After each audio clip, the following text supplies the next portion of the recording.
இன்னைக்கு நம்ம டெல்லி சுல்தான்கள்ல 5 வகையான வம்சங்கள் இருக்கு. அந்த 5 வகையான வம்சங்கள பத்தி பார்க்க போறோம். முதலாவது வந்து பார்த்தீங்கன்னா, மம்லுக் வம்சம் இருக்கும். மம்லுக் வம்சம், அடுத்து கில்ஜி வம்சம், கில்ஜி வம்சத்துக்கு அடுத்து துக்ளக் வம்சம், துக்ளக்கு அடுத்து பார்த்தீங்கன்னா சையது வம்சம், கடைசியா லோடி வம்சம். இந்த லோடி வம்சத்தோட டெல்லி சுல்தான்களோட ஆட்சி வந்து முடிவுக்கு வரும். மம்லுக் வம்சம். மம்லுக் அப்படின்னா பார்த்தீங்கன்னா அடிமை அப்படின்னு அர்த்தம். மம்லுக் அப்படின்னா அடிமை. குத்புதீன் ஐபக் அவர் தான் இந்த வம்சத்தை ஆரம்பிச்சு வைக்கிறார். குத்புதீன் ஐபக். மம்லுக் என்றால் அடிமை என்று பொருள். மம்லுக் என்ற அரபு சொல், அதற்கு அடிமை என்று பொருள். இந்த வம்சம், இந்த மம்லுக் வம்சம் 1206 முதல் 1290 வரை ஆட்சி செய்தது. குத்புதீன் ஐபக் இதை நிறுவியிருப்பார். டெல்லி சுல்தானத்தை நிறுவியவர் 1206 முதல் 1210. முகமது கோரி அவர் தான் இவருக்கு தளபதியாக இருந்திருப்பார். முகமது கோரி என்றவர் வந்து பார்த்தீங்கன்னா அவர் தளபதியாக இருந்திருப்பார். பண்டகன் அப்படின்ற ஒரு சிஸ்டத்தை இவர் ஆரம்பிச்சு வச்சு அவர் மூலமா அவரோட அடிமையாக இருந்த குத்புதீன் ஐபக் இந்த மம்லுக் வம்சத்தை நிறுவியிருப்பார். குதுப்பினார் கட்டுமானத்தை யார் தொடங்கியிருப்பார்னு பார்த்தீங்கன்னா இந்த தளபதியாக இருந்த அவருக்கு அடுத்து வந்து பார்த்தீங்கன்னா குத்புதீன் ஐபக் இவர் தான் குதுப் மீனாரோட கட்டுமானத்தை தொடங்கியிருப்பார். யார் கட்டி முடிச்சிருப்பாங்கன்னு பார்த்தோம்னா குத்புதீன் ஐபக்கு அடுத்து இல்துமிஸ் அப்படின்ற ஒருத்தர் வருவாரு. அவர் தான் குதுப் மீனாரை கட்டி முடிப்பார். லாக்பாஸ் அப்படின்றது வந்து பார்த்தீங்கன்னா லட்சக்கணக்கில் தானம் வழங்கியவர். லட்சக்கணக்கில் தானம் வழங்கியவர் அப்படின்னு அர்த்தம். லட்சக்கணக்கில் தானம் வழங்கியவர். 1210 போலோ விளையாடும் போது குதிரையில் இருந்து விழுந்து உயிரிழந்தவர் குத்புதீன் ஐபக். குதிரையில் இருந்து விழுந்து உயிரிழந்திருக்கிறார். அடுத்து அவருக்கு அடுத்து இல்துமிஸ் 1211 முதல் 36 வரை மம்லுக் வம்சத்தின் சிறந்த ஆட்சியாளராக இருந்திருக்கிறார். இல்துமிஸ் டெல்லி சுல்தானியத்தை வலுப்படுத்தியவர். இல்துமிஸ் டெல்லி சுல்தானியத்தை மிகவும் வலுப்படுத்தியவர் இல்துமிஸ். இக்தா என்ற நிர்வாக முறையை மேம்படுத்தியவர் இல்துமிஸ் அவர்கள். குதுப் மீனார் கட்டுமானத்தை நிறைவு செய்தவர். குதுப் மீனார் கட்டுமானத்தை நிறைவு செய்தவர் இல்துமிஸ் அவர்கள். வெள்ளி டங்கா மற்றும் செம்பு நாணயங்களை வெள்ளி டங்கா மற்றும் செம்பு ஜிட்டல் நாணயங்களை வெளியிட்டார் இல்துமிஸ். இல்துமிஸ் அடுத்து மூன்றாவதாக ரஷ்யா சுல்தானா 1236 முதல் 1240 வரை ஆட்சி செய்திருப்பார். இந்திய வரலாற்றின் முதல் மற்றும் ஒரே பெண் சுல்தான் ரஷ்யா சுல்தான். ரஷ்யா திறமையான நிர்வாகியாக விளங்கியவர். இந்த ரஷ்யா வந்து குதிரை படை சேர்ந்த ஜலாலுதீன் யகூத் அப்படின்ற ஒரு அடிமையை அவர் நம்புவார். துருக்கி சாராத பிரபுகளுக்கு துருக்கியை சாராத பிரபுகளுக்கு ஆதரவளிப்பார். அதனால் அவர்களுடைய கோபத்திற்கு ஆளாவார். பிரபுக்களின் எதிர்ப்பால் ரஷ்யாவுக்கு அந்த பிரபுக்களின் எதிர்ப்பால் ஆட்சி நீடிக்கவில்லை. இல்துமிஸ் அடுத்து ரஷ்யாவுக்கு அடுத்து வந்து பார்த்தீங்கன்னா ஜியாசுதீன் பால்பன் அப்படின்ற ஒரு ஆட்சியில் இருந்திருப்பார். ஜியாசுதீன் பால்பன் 1266 முதல் 1287 வரை ஆட்சி செய்திருப்பார். மம்லுக் வம்சத்தின் சக்தி வாய்ந்த அரசரும் ஆவார். அரசரின் அதிகாரத்தை உயர்த்தியவர் ஜலாலுதீன் பால்பன். சட்டம் ஒழுங்கை கடுமையாக அமல்படுத்தினார். மங்கோலியர் படையெடுப்பை எதிர்த்து நாட்டை பாதுகாத்தவர் பால்பன் அவர்கள். மங்கோலியர் எதிர்ப்பை எதிர்த்து நாட்டை பாதுகாத்தவர் ஜலாலுதீன் பால்பன். மம்லுக் வம்சத்தின் சிறப்புகள் அப்படின்னு பார்த்தோம்னா டெல்லி சுல்தானியத்தின் அடித்தளத்தை அமைத்தது. ஏன்னு கேட்டீங்கன்னா டெல்லி சுல்தான்லயே முதல் வர்ற வம்சம் வந்து பார்த்தீங்கன்னா மம்லுக் வம்சம். அடிமை வம்சம் தான் டெல்லி சுல்தானியத்துல ஃபர்ஸ்ட் வர்ற வம்சமா இருக்கும்.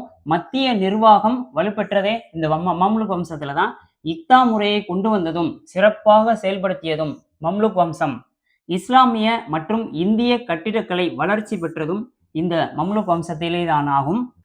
மம்லுக் வம்சத்தின் காலம் மொத்தமே 1206 முதல் 1290. அதுல நிறுவியவர்னு பார்த்தோம்னா குத்புதீன் ஐபக் முதல்ல நிறுவி இருந்திருக்காரு. சிறந்த ஆட்சியாளர்னு பார்த்தோம்னா இல்துமிஸ். முதல் பெண் சுல்தானா இருந்தவர் ரஷ்யா சுல்தான் தான் முதல் பெண் சுல்தானா இருந்திருக்காங்க. சக்தி வாய்ந்த அரசரா இருந்தவர் வந்து பாத்தீங்கன்னா பால்பன். மம்லுக் என்ற சொல்லின் பொருள் அடிமை. டெல்லி சுல்தானியத்தின் முதல் அரச வம்சம் மம்லுக் அடிமை வம்சம். அதுக்கு அடுத்தது கில்ஜி வம்சம். இந்த கில்ஜி வம்சத்துல உள்ள முக்கியமான பாயிண்ட்டை பார்க்கலாம்.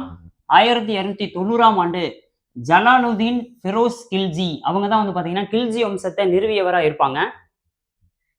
டெல்லி சுல்தானியத்தை கில்ஜி வம்சத்தை நிறுவினார் யாருன்னு கேட்டீங்கன்னா ஜலாலுதீன் ஃபிரோஸ் கில்ஜி.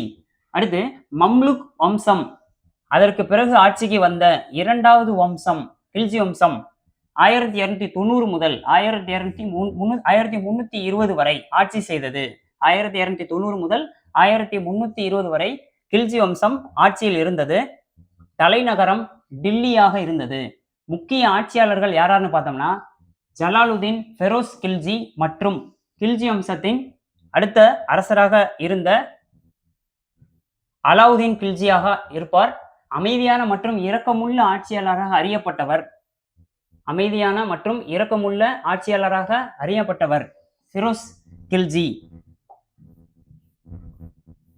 அவரது மருமகன் அலாவுதீன் கில்ஜி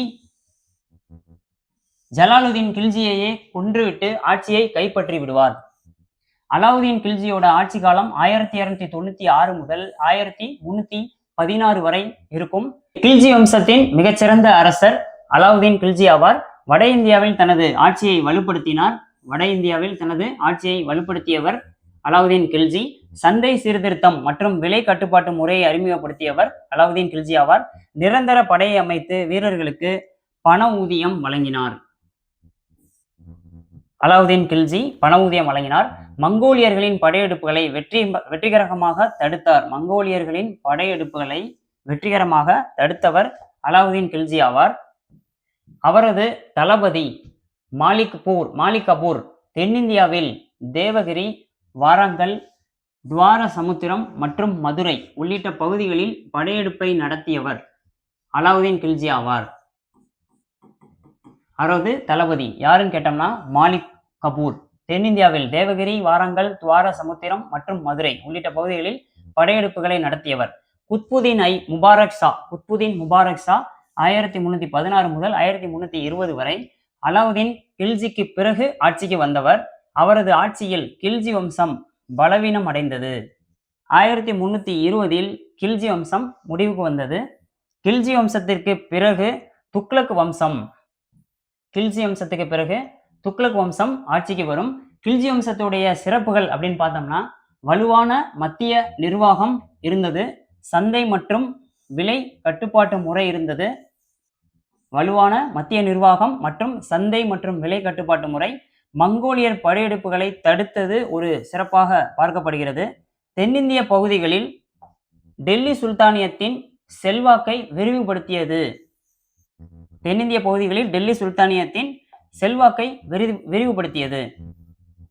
கில்ஜி வம்சத்தின் காலம் ஏற்கனவே பார்த்தோம். 1290 முதல் 1320 வரை நிறுவியவர் ஜலாலுதீன் ஃபிரோஸ் கில்ஜி. ஜலாலுதீன் கில்ஜி அப்படின்னு தான் புக்கில் கொடுத்துருப்பாங்க. சிறந்த அரசர் அலாவுதீன் கில்ஜி. இந்த அலாவுதீன் கில்ஜி தான் ஜலாலுதீன் கில்ஜியை கொன்றுவிட்டு இவர் ஆட்சிக்கு வந்திருப்பார். சந்தை சீர்திருத்தம் செய்தவர் அலாவுதீன் கில்ஜியாக இருப்பார். சந்தை சீர்திருத்தம் செய்தவர் யார்? அலாவுதீன் கில்ஜி. தென்னிந்தியாவில் படையெடுப்பு நடத்திய தளபதி மாலிக் கபூர். கில்ஜி வம்சத்திற்கு பிறகு ஆட்சிக்கு வந்த வம்சம் துக்ளக் வம்சம் ஆகும். அடுத்து துக்ளக் வம்சத்தை பார்க்க போறோம். துக்ளக் வம்சத்துல இருக்கிற முக்கியமான பாயிண்ட்டை பார்க்கலாம். 1320ஆம் ஆண்டு கியாசுதீன் துக்ளக் அவர்தான் துக்ளக் வம்சத்தை நிறுவியவராக இருப்பார். கியாசுதீன் துக்ளக் வம்சத்தை நிறுவியவராக இருப்பார். கில்ஜி வம்சத்துக்கு பிறகு டெல்லி சுல்தானியத்தை ஆட்சி செய்த மூன்றாவது வம்சம். முதல் வந்து பாத்தீங்கன்னா மம்லுக் வம்சம், இரண்டாவது கில்ஜி வம்சம், மூன்றாவதாக துக்ளக் வம்சம். துக்ளக் வம்சத்துக்கு அடுத்து சையது வம்சத்துக்கு அடுத்து லோடி வம்சம்.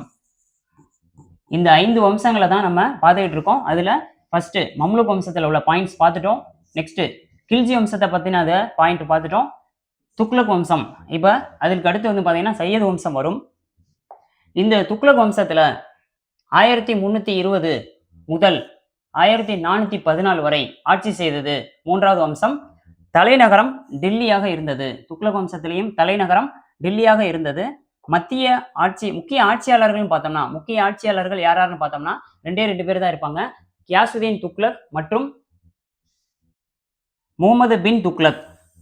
இந்த 2 பேர் தான் ஆட்சியில சிறந்தவங்களா இருப்பாங்க துக்ளக் வம்சத்துல.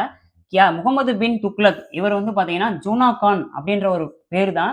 இங்க வந்து முகமது பின் துக்ளக் அப்படின்னு இருந்திருக்கு. ஜூனா கான். துக்ளக் வம்சத்தின் மிகவும் புகழ்பெற்ற அரசர் யாருன்னு கேட்டோம்னா ஜூனா கான். முகமது பின் துக்ளக் இவரே துக்ளக் வம்சத்தின் மிகச்சிறந்த அரசராக இருப்பார். தலைநகரை டெல்லியிலிருந்து தௌலதாபாத்திற்கு மாற்ற முயன்றவர் முகமது பின் துக்ளக் ஆவார். தலைநகரை டெல்லியிலிருந்து தௌலதாபாத்திற்கு மாற்ற முயன்றவர் முகமது பின் துக்ளக். மிகவும் முக்கியமான ஒரு பாயிண்ட், குறியீட்டு நாணயம் டோக்கன் கரன்சி அறிமுகப்படுத்தியவர் முகமது பின் துக்ளக். முகமது பின் துக்ளக் தான் டோக்கன் கரன்சியை அறிமுகப்படுத்தி இருப்பார்.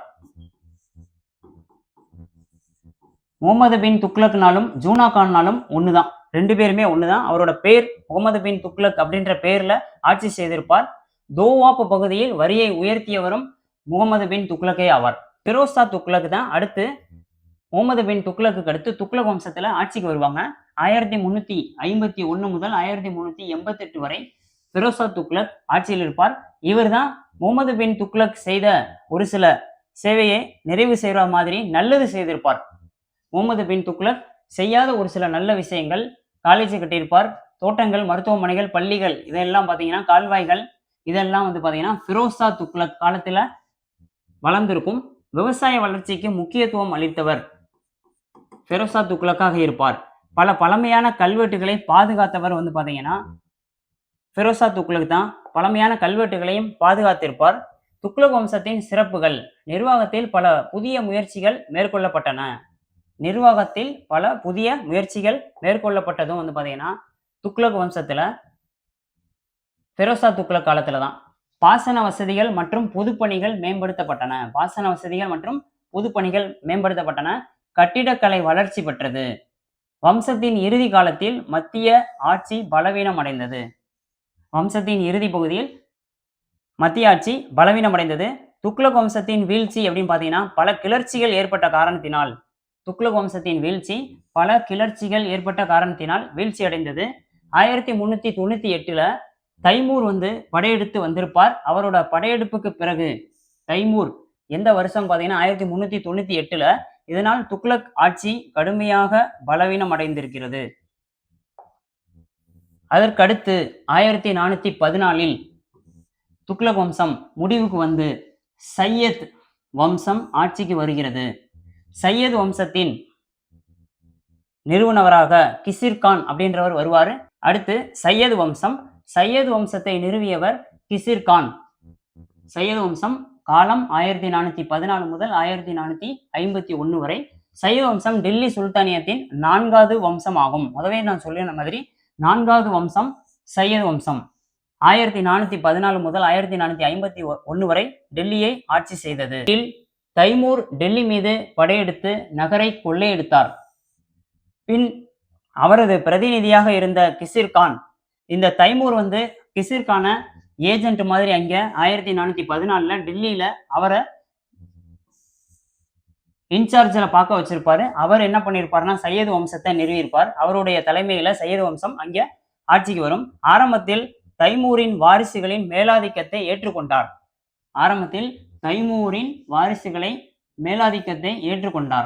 சையத் வம்ச ஆட்சியாளர்கள் 2 பேர் இருப்பாங்க. கிசிர்கான் சையத் வம்சத்தை நிறுவியவராக இருப்பாரு.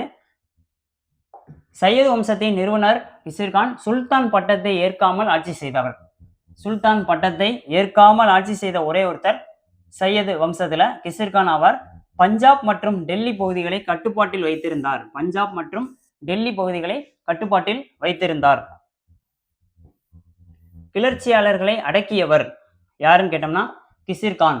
இவர் கிசிர்கான் அடுத்து வந்து பார்த்தீங்கன்னா முபாரக் ஷா 1421 முதல் 1434 வரை வம்சத்தின் சிறந்த ஆட்சியாளராக இருந்திருப்பார். முபாரக்பாத் என்ற நகரை நிறுவியவராகவும் இருந்திருப்பார். முபாரக்காபாத். பல கிளர்ச்சிகளை அடக்கியவர். 1434 படுகொலை செய்யப்பட்டார். யாருன்னு? முபாரக் ஷா. முகமது ஷா அடுத்து பார்த்தீங்கன்னா முகமது ஷா 1434 முதல் 1445 வரை பலவீனமான ஆட்சியாளராகவும் இருந்திருப்பார். மாகாண ஆட்சியாளர்களின் செல்வாக்கு அதிகரித்திருந்திருக்கும். டெல்லி சுல்தானியத்தின் அதிகாரம் குறைந்திருக்கிறது. அதற்கடுத்து ஆலம் ஷா. ஆலம் ஷாவுடைய காலம் 1445 முதல் 1451 வரை சையது வம்சத்தின் கடைசி ஆட்சியாளராக இருந்திருப்பார். ஆட்சியை நடத்த இயலாமல் பதவியை அவராகவே கைவிட்டு விட்டுவார். 1451 லோடி வம்சத்தின் நிறுவனர் பகலுல் லோடி லோடி வம்சத்தை தோற்றுவிப்பார். டெல்லியை கைப்பற்றி லோடி வம்சத்தை நிறுவியவர் பகலுல் லோடி ஆவார். சையத் வம்சத்தின் சிறப்புகள்னு பார்த்தோம்னா டெல்லி சுல்தானியத்தை மீண்டும் நிலைநிறுத்த முயற்சி செய்தவர் சையது வம்சத்தில் இருந்தவராக இருப்பாங்க. பெரும்பாலும் கிளர்ச்சிகளை அடக்குவதிலேயே காலம் கழிந்தது. கலை, கட்டிடக்கலை ஆகியவற்றில் பெரிய சாதனைகள் இல்லை. மத்திய ஆட்சி பலவீனமாக இருந்ததனால் வீழ்ச்சி அடைந்திருக்கிறது சையது வம்சம். பலவீனமான ஆட்சியாளர்கள் இருந்த காரணத்தினால் சையது வம்சம் பலவீனம் அடைந்திருக்கிறது. மாகாண ஆட்சியாளர்களின் கிளர்ச்சி நடந்திருக்கிறது. அதனால் சையது வம்சம் வீழ்ச்சியை தழுவியது. பொருளாதார நெருக்கடி, ஆப்கான் தலைநகரில் எழுச்சி, ஆப்கான் தலைவர்களின் எழுச்சி சையது வம்சத்தினுடைய வீழ்ச்சிக்கு காரணமாக இருந்திருக்கிறது. பகலுல் லோடியின் வலிமையான தலைமை சையது வம்சம் முடிவுக்கு வந்தது. லோடி வம்சம் 1451 முதல் 1526 வரை அறிமுகப்படுத்தியவர் டெல்லி சுல்தான்களின் ஐந்தாவது வம்சமாக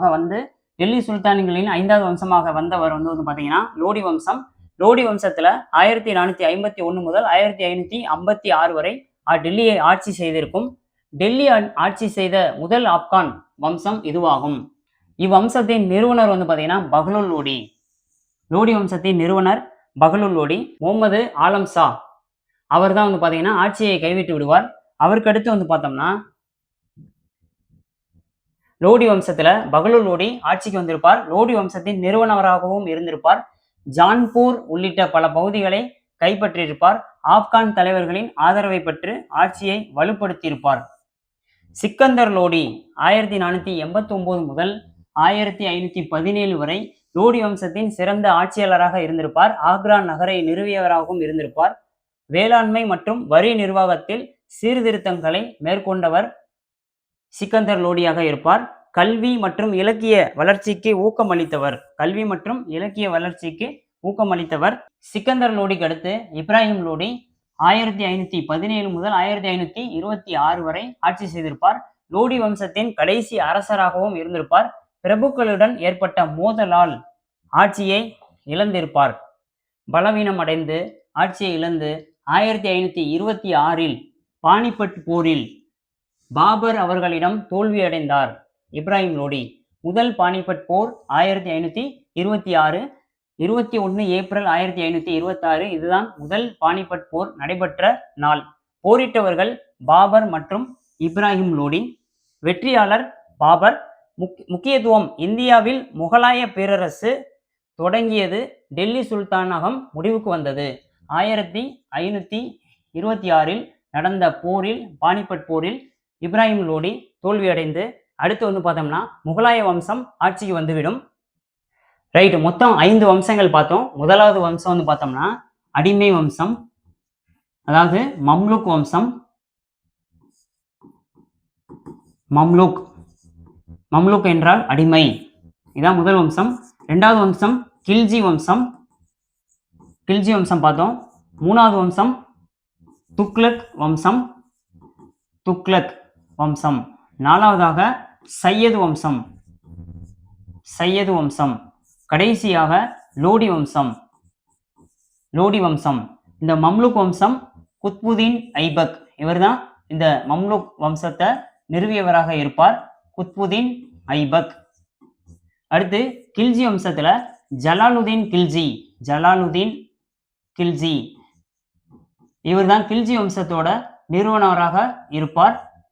துக்ளக் வம்சத்துல கியாசுதீன் துக்ளக் ஜியாசுதீன் துக்ளக் இல்லைன்னா கியாசுதீன் துக்ளக். அவர் தான் துக்ளக் வம்சத்தோட நிறுவனர். ஜியாசுதீன் துக்ளக் அல்லது கியாசுதீன் துக்ளக். சையது வம்சத்தோட நிறுவனர் கிசிர் கான். இவர் தான் சையது வம்சத்தை நிறுவினராக இருப்பார், கிசிர் கான். லோடி வம்சத்துல பஹ்லுல் லோடி, பஹ்லுல் லோடி லோடி வம்சத்தை நிறுவியவராக இருப்பார். இந்த 5 வம்சம்தான் டில்லி சுல்தான்கள்ல காலவரிசைப்படி இருக்கிறது. நன்றி, வணக்கம்.